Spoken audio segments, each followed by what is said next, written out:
Entonces vamos a pasar a lo que es relatividad. Ya voy a cargar la presentación. Pero primero vamos a hablar así en general, las ideas básicas.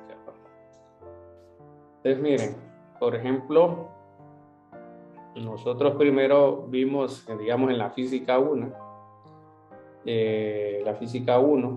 la parte esta de lo que sería, por ejemplo, la parte de las leyes de Newton, ¿no? Entonces, si ustedes se acuerdan, con esas leyes de Newton, se nos expresó de que si usted tiene una fuerza neta distinta de cero, este es un vector, ¿verdad? Entonces el cuerpo acelera. Y de ahí se desglosa la primera ley, la segunda, ¿verdad? Entonces, por ejemplo, la primera ley de Newton nos dicen de que hay dos situaciones, ¿verdad? Bueno, en general vamos a tener de que esa fuerza neta para nosotros es pues la sumatoria de fuerzas externas, ¿no?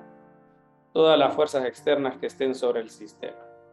Entonces, con la primera ley tenemos de que pueden ocurrir dos situaciones: no se mueve o lo hace a velocidad constante. Bueno, es decir, que la fuerza neta, independientemente de qué es lo que pase, es esto, ¿no? Solo fuerzas externas incluidas. ¿Qué pasa con la segunda ley? Bueno, puedo cambiar la aceleración, puedo tenerla, ¿verdad? Si hay, en este caso, cambio de dirección o de magnitud o ambas. Entonces tenemos de que la fuerza neta es distinta de cero.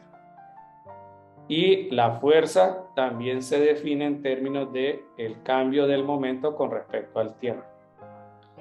Pero en general nosotros describimos esa fuerza neta como masa por aceleración. Masa por aceleración no es una nueva fuerza, sino que es básicamente la consecuencia de todas ellas, ¿no? Bueno, y la tercera ley, estamos como recordando, la tercera ley me dice de que entre cada par de objetos, si se aplica una fuerza, esto trabaja como fuerzas internas. Es decir, que si yo defino como sistema los dos objetos, básicamente esos dos aplican la misma magnitud, solo que en dirección opuesta. Bueno, por ejemplo, es común equivocarse, por ejemplo, al creer que la normal es la consecuencia de la tercera ley de Newton del peso. Y no es así porque provienen de objetos distintos, ¿no? Bueno, pero con eso nosotros hablamos de las causas del movimiento, ¿no? Y con la cinemática hablamos cómo se mueve el objeto. Pero independientemente de que miremos las dos o no, en todas es necesario hablar del marco de referencia. ¿Qué es ese tal marco de referencia? ¿Verdad? Es el punto donde nosotros vamos a tomar de base para hacer nuestro análisis o registro de datos. Por ejemplo, en un aula de clases podría ser donde se ponen, por ejemplo, el basurero, no sé, y cualquier objeto que esté en el aula se puede ubicar respecto al basurero o cualquier otro objeto. El punto es que aquí tenemos que definir un punto cero, ¿verdad? Y entonces cualquier cosa que se mueva se puede describir en términos de esa referencia. Pero los marcos de referencia pueden haber de dos tipos: inerciales y no inerciales. ¿Qué significa esa palabra? Bueno, inercial sería el que se mueve a rapidez constante o no se mueve. En el caso del basurero no se movería. No inercial significa que acelera. Entonces, por ejemplo, cuando usted está en un automóvil y frena de repente el bus, digamos, entonces ahí no tenemos en este caso un marco de referencia inercial, ¿verdad? Y es una de las consecuencias de Newton, ¿verdad? Que trabaja bien en esos marcos de referencia inercial.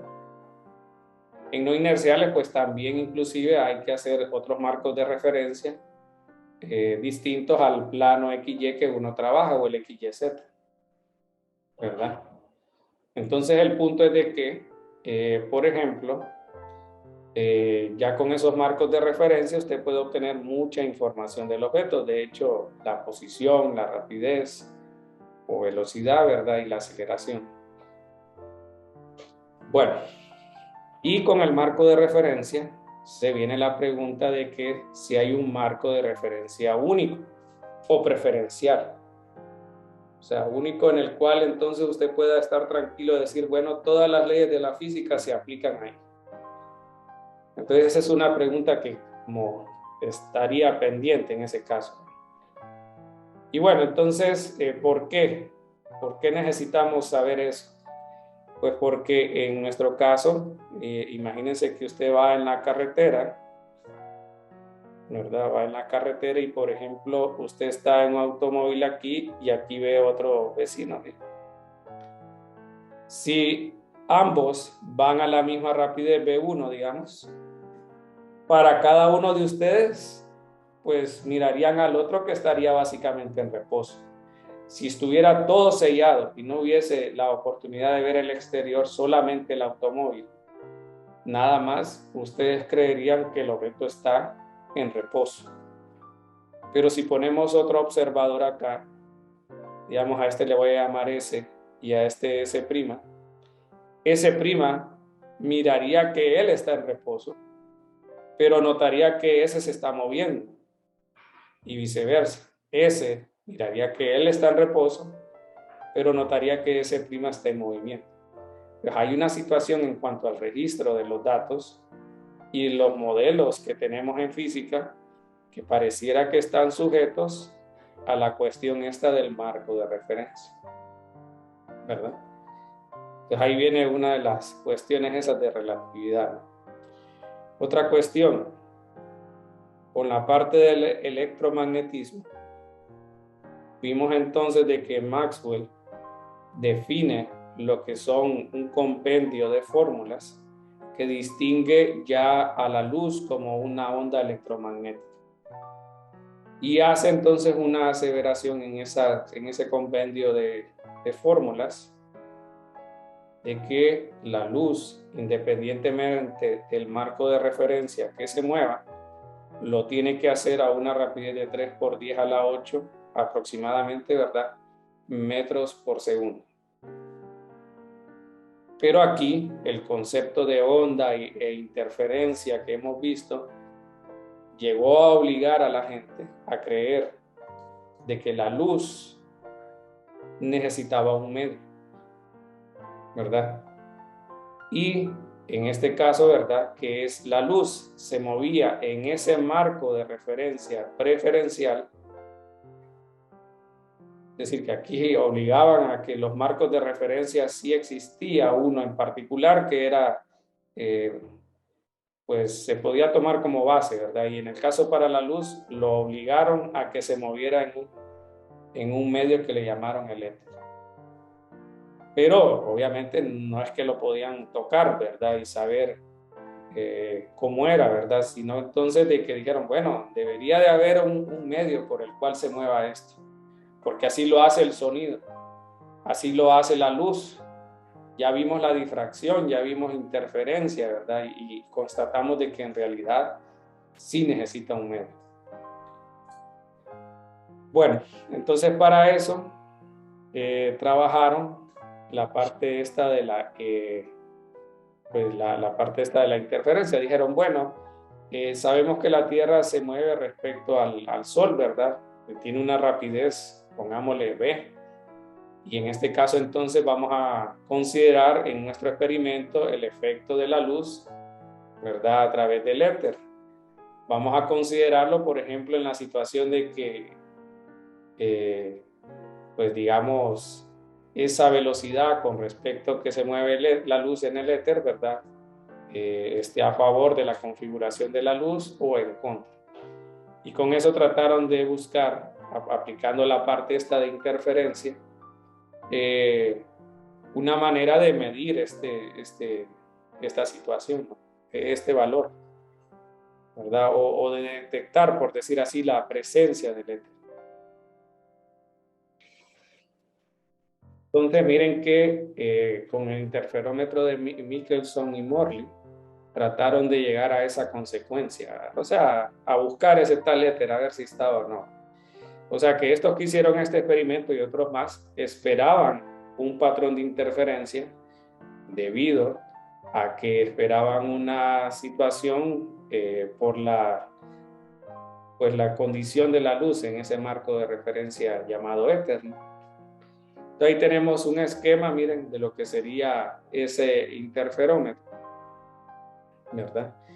Y pues en este caso la situación era esa, ¿verdad? Que se esperaba de que existiera pues este patrón. Entonces uno de los espejos, por decir así, ¿verdad? De este interferómetro se alineaba en dirección del movimiento de la Tierra, ¿verdad? Asumían entonces la dirección del éter con el movimiento de la Tierra. Entonces, pues a ese valor digamos, le ponemos un valor general, B, ¿verdad? En este caso, la Tierra se movería a través del éter, ¿verdad? Y pues entendían de que esto sería como equivalente a que pues la luz, ¿verdad? Pasaba a través de ese medio, ¿no? Entonces miren que por ejemplo en el espejo 1 tenemos un viaje de ida y vuelta, pero recuerden que en este caso tenemos que en realidad esto no está fijo. Nosotros no lo detectamos porque estamos dentro de la Tierra, pero en realidad la Tierra se está moviendo. Es decir, que pongámosle que esto representa la imagen que usted tiene a la derecha, esto va a ser en un tiempo 1 y después en un tiempo 2 la configuración va a estar en esta posición, porque se está moviendo con respecto a la Tierra, o sea, con la Tierra. Entonces, aquí vamos a tener de que los tiempos de llegada de esa luz L1, pues no va a ser la misma, ¿verdad? Entonces, ¿cómo podríamos saber eso, verdad? Entonces, por ejemplo, si queremos calcular el tiempo en el espejo 1, pongámosle, entonces se usa esta condición de velocidad relativa. Miren, por ejemplo, con la cuestión de los carros, ¿verdad? Imagínese que usted está aquí de pie, ¿verdad? Y le lanzan una pelota. Si usted se mueve a una velocidad cualquiera, usted va a notar de que esto se le va a acercar cada vez más rápido, pero en realidad va constante, digamos. Entonces, en ese caso, la velocidad relativa sería la velocidad de la persona más la velocidad del objeto, ¿verdad? Pero ¿qué pasa si se están alejando? ¿Qué pasa si, por ejemplo, usted se está alejando aquí y la pelota también? Usted va a dar en este caso usted registraría que las posiciones cada vez son más lejanas, es decir, que la velocidad cada vez es menor. Entonces la velocidad relativa en este caso sería equivalente como a decir esta diferencia. Podemos dejar este aquí para que lo vean ustedes. Bueno, entonces esa condición de velocidades relativas la usan acá para hacer el cálculo, por ejemplo, del tiempo que tarda para llegar, por ejemplo, recorrer esa distancia L1 que dicen ahí va. Nosotros lo vamos a generalizar, le vamos a poner de que están igualmente espaciados.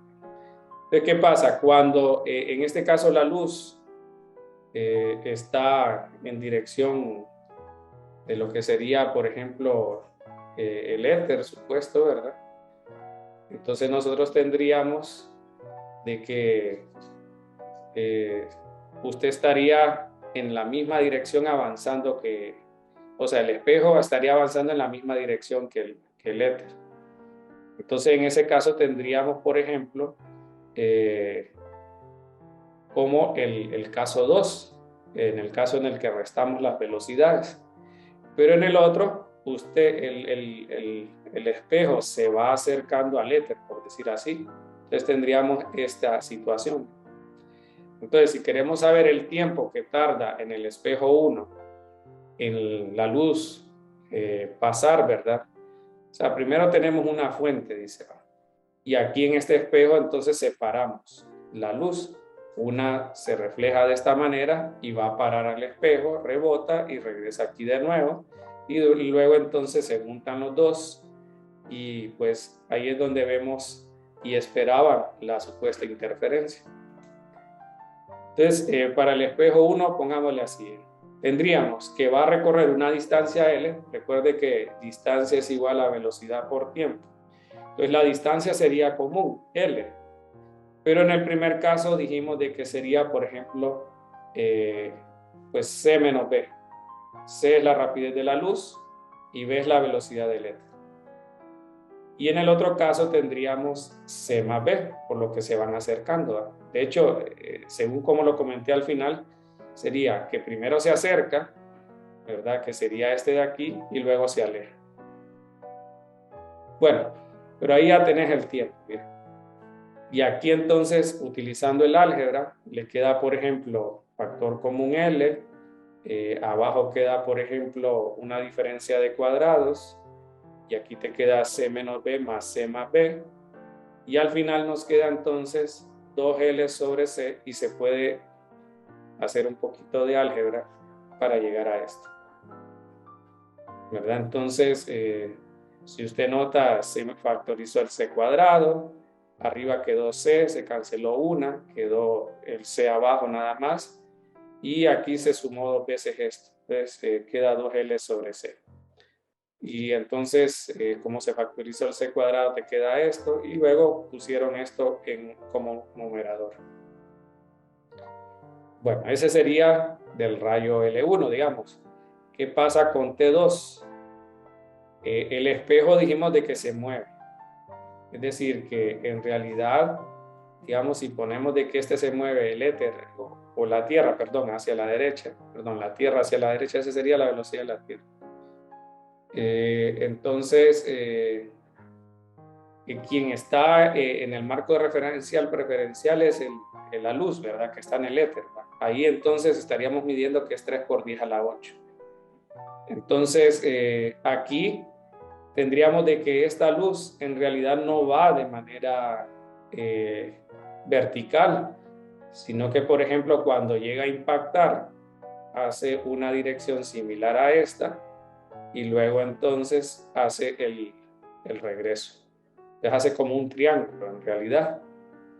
Entonces, la rapidez en este caso va a ser descrita, por ejemplo, con la cuestión que uno ve de la sumatoria, ¿verdad?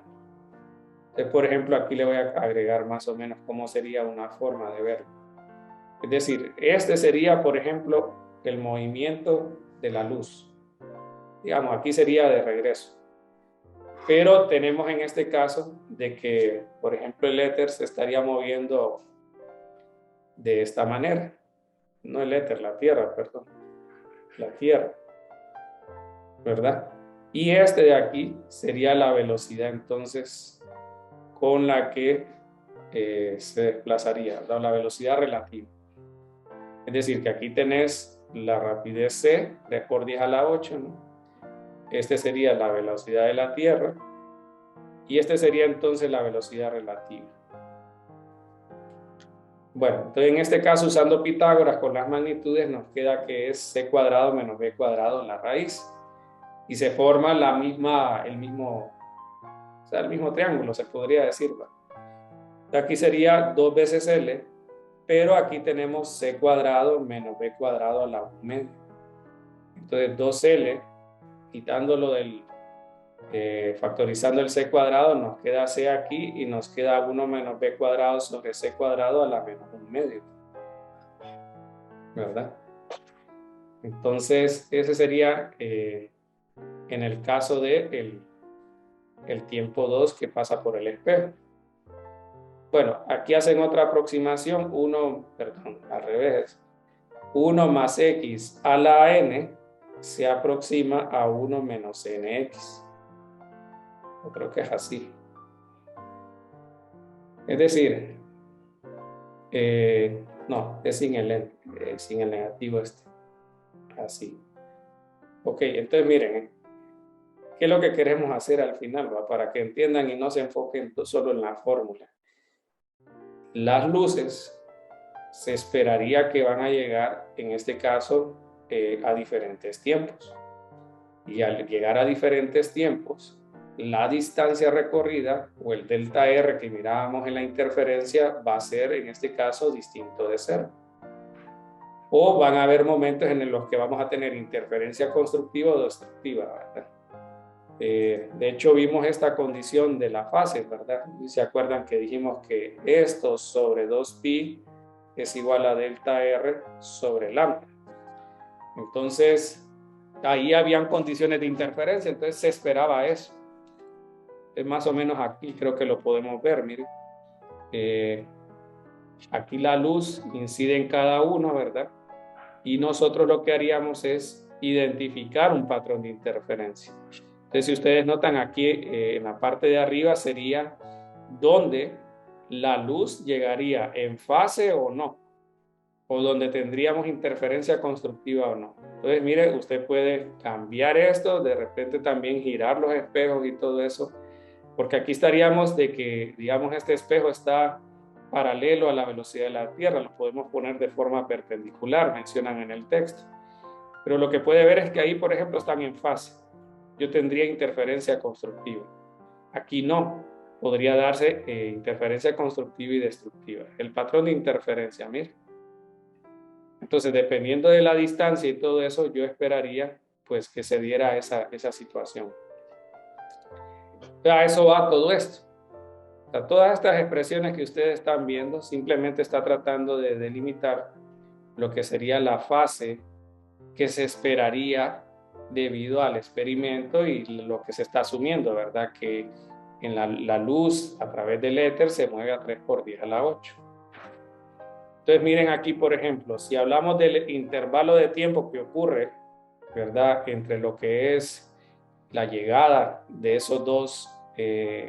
de esas dos luces, tendríamos entonces de que sería al final, pues haciendo las simplificaciones, miren, yo solo le voy a colocar el valor ya con la aproximación, miren. Por ejemplo, T1 sería 2L sobre C, y haciendo la aproximación esta, miren, sería X, sería B cuadrado sobre C cuadrado. Bueno, sería negativo, parece. Entonces aquí quedaría 1 más, bueno, negativo quedaría este. Creo que sería más 1 más B cuadrado sobre C cuadrado. Entonces vamos a ver, aquí sería B cuadrado sobre C cuadrado. Bueno, y en el otro sería menos 2L sobre C, pero tenemos el 1 medio, ¿verdad? Entonces aquí tendríamos, por ejemplo, 1 más 1 medio por B cuadrado sobre C cuadrado, ¿verdad? Entonces, si ustedes notan, se cancela el 2L sobre C y solo me queda entonces el 2 y el otro, el 1 medio, ¿verdad? Que quedaría con el C al cubo. Bueno, aquí hay un 2, ¿verdad? Entonces quedaría menos y 2 queda 1. Entonces el delta T queda L B cuadrado sobre C al cubo. Esa es la diferencia en el intervalo de tiempo. ¿Cuál va a ser el delta R? El delta R va a ser entonces la rapidez de la luz, ¿verdad? Porque estamos hablando de la existencia del éter y todo eso, por la diferencia del tiempo. Pues lo ponen de esta manera, C por 2 delta T.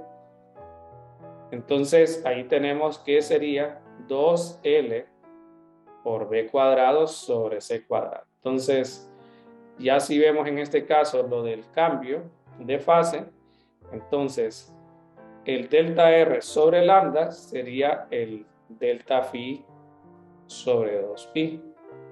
Es decir, 2L B cuadrado sobre C cuadrado lambda sería entonces la fase que esperarían acá. O sea que resumiéndole sería que lo que esperaban en este caso era un patrón de interferencia y tenían ya un valor más o menos de cuál debería ser en este caso pues ese patrón, ¿no? Y pues ¿Qué precisión debería de tener pues el instrumento, ¿verdad?, con el cual ellos debían detectar eso? El problema es de que no detectaron tal patrón de interferencia, ¿verdad? No hubo tal cosa. Entonces eso ya, pues, tal vez no lo estoy mencionando de manera histórica, ¿verdad? Porque aquí también está la parte de Einstein, que ya vamos a comentar, ¿verdad? Pero al final el punto es de que con esto se valida lo que Einstein define en sus dos postulados. Entonces se los voy a compartir. Bueno, entonces lo que tenemos es este, ¿verdad? Dice que la teoría de relatividad surgió por necesidad, por serias y profundas contradicciones en la vieja teoría, de la que no parecía haber escapatoria, dice. La fuerza de la nueva teoría radica en la coherencia y sencillez con que resuelve todas estas dificultades, dice, utilizando solo unas pocas suposiciones, que son estas dos. Las leyes de la física son las mismas en todos los sistemas de referencia que se mueven uniformemente entre sí, es decir, marcos de referencia inerciales, ¿verdad? Y la otra dice que la velocidad de la luz en el vacío siempre mide 3 por 10 a la 8. Y es independiente, dice, del movimiento del observador o del movimiento de la fuente de la luz. Es decir, que la velocidad de la luz es la misma para todos los observadores. Entonces, Einstein definió eso. Y ahora aquí, Michelson y Morley están viendo de que, bueno, en el caso de ellos, lo vieron como un fracaso en el experimento, ¿verdad? Pero no pudieron, pues, aceptar de que, pues, básicamente, en realidad lo que estaba es cumpliéndose este postulado de Einstein. Pues, bueno, nos vamos a quedar en la idea de que con esta parte que describimos en el experimento de Michelson y Morley, se ha comprobado, o comprobaron ellos, aunque no lo vieron de esa manera, de que la luz cumple con el postulado que menciona Einstein, que es independiente, igual Maxwell, ¿verdad? Porque de ahí lo tomó, de que la luz se mueve a 3 por 10 a la 8 aproximadamente, independientemente del marco de referencia. Es decir, que el tal éter no existe. O sea que la luz no necesita un medio para propagarse.